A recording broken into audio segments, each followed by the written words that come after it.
Salut à tous, bienvenue à Lyon chez Addicted. On va parler aujourd'hui de la Burton Deep Sinker 2019. Sur cette planche-là, on reste dans la continuité du modèle qui est sorti l'an dernier, qui a eu énormément de succès.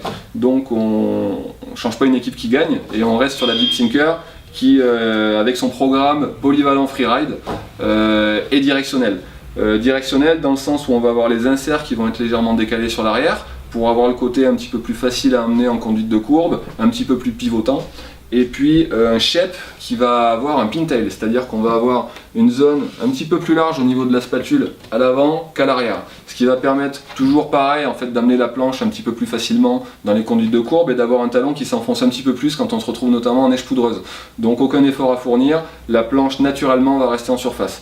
Au niveau du cambre, on va être sur un cambre directionnel, c'est-à-dire qu'on va avoir un cambre classique sous les pieds jusqu'au talon, qui va amener de l'accroche, de la précision, de la relance, du confort aussi sur les réceptions notamment.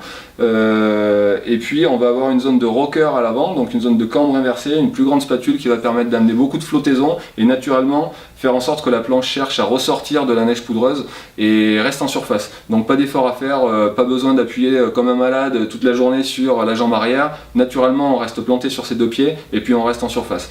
Donc plus de plaisir et plus de sessions poudre.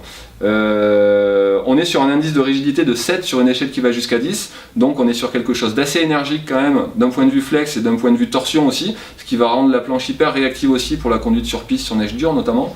Et puis c'est ce qui va la rendre aussi un petit peu technique. Donc si vous avez un niveau on va dire intermédiaire plus jusqu'à expert, la Burton Deep Sinker est un modèle à surveiller, encore une fois.